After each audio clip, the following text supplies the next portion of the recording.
নমস্কার বন্ধুরা, cooking queen বেঙ্গলিতে আপনাদের সবাইকে স্বাগত জানাই।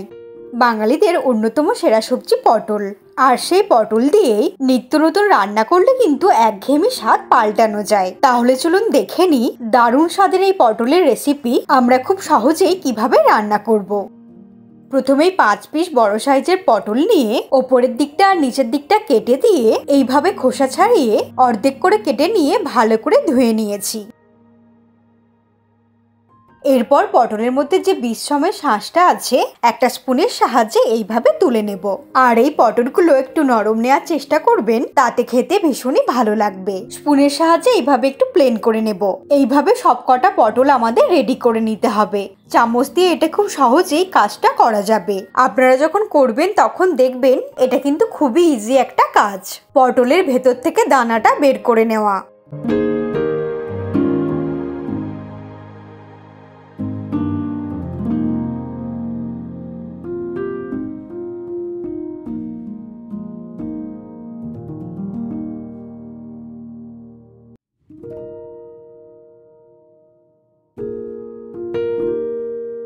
দানাটা বের করে নেওয়ার পর ঠিক এই রকম যেন হয়ে যায়। এরপর পটলের ভেতরের অংশটা এইভাবে একটু হাত দিয়ে মেখে নেব, আর যতটা সম্ভব হয় বীজগুলো বাদ দিয়ে দেব।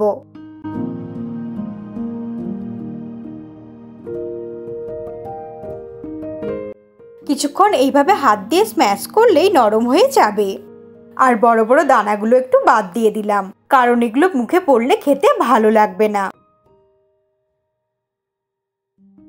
এরপর পটলের ভেতরের অংশটা একটা বাটির মধ্যে নিয়ে নেব।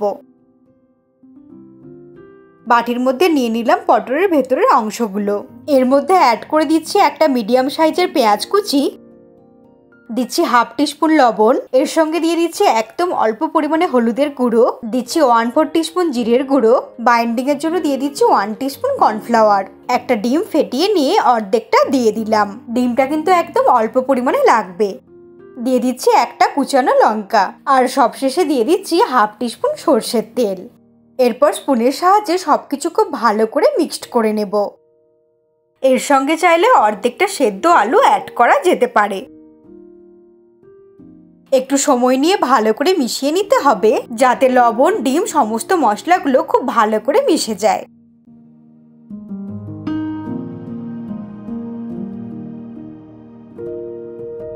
এইভাবে খুব ভালো করে মিক্সড করে নিলাম। মিশ্রণটা এখন একদম রেডি। এরপর 1 থেকে 2 চামচের মতো পুর নিয়ে পটলের মধ্যে ভরে নেব। এইভাবে একটু চেপে চেপে ভরে নিচ্ছি। তারপর স্পুনের সাহায্যে একটু স্প্রেড করে দিচ্ছি, যাতে পুরটা সমস্ত জায়গায় খুব সুন্দরভাবে সেট হয়ে যায়।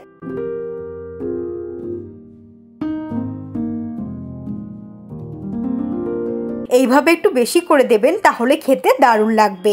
একইভাবেই সমস্ত পটলগুলোকে রেডি করে নিলাম। এরপর পটলগুলোকে আমরা ভেজে নেব। তার জন্য একটা প্যান গরম করে নিয়ে নেব কিছুটা পরিমাণে সর্ষের তেল।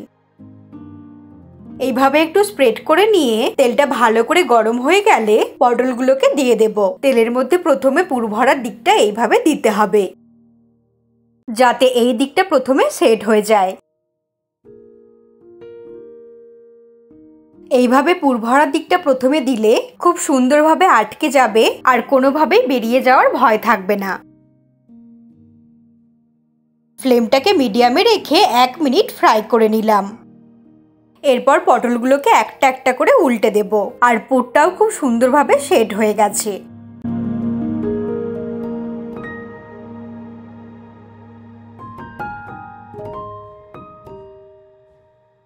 সমস্ত পটলগুলোকে উল্টে দিলাম। এখন ফ্লেমটাকে একদম লোতে করে ঢাকা দিয়ে হতে দেব 2 মিনিট। 2 মিনিট হয়ে গেছে। পটলগুলো অনেকটাই নরম হয়ে এসেছে। এরপর আবারও উল্টে দেব।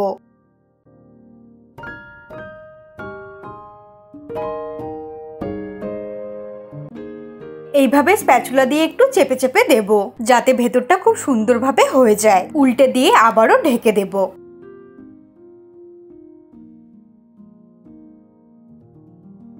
1 মিনিটের জন্য ঢেকে দিলাম, আর ফ্লেমটাকে কিন্তু লোতেই রাখবো। 1 মিনিট হয়ে গেছে। কালারটাও খুব সুন্দর চেঞ্জ হয়ে গেছে। এরপর ফ্লেমটাকে মিডিয়ামে করে 1 থেকে 2 বার উল্টে পাল্টে লালচে করে ভেজে নেব।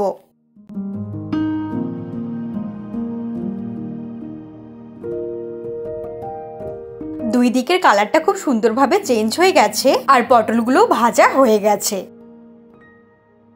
পটলের মধ্যে পুরগুলোও খুব সুন্দরভাবে আটকে গেছে। এখন পটলগুলো তুলে নিয়ে ফ্লেমটাকে অফ করে দেব। এইভাবেই তৈরি করে ফেললাম খুব সহজে পুর ভরা পটল ভাজা। বানানো যেমন খুবই সহজ, খেতেও জাস্ট দুর্দান্ত লাগে। এই সহজ রেসিপিটা আপনাদের কেমন লাগলো অবশ্যই কমেন্ট করে জানাবেন। ভালো থাকবেন আর সুস্থ থাকবেন। আবারও নতুনত্ব রেসিপি নিয়ে খুব তাড়াতাড়ি ফিরে আসবো।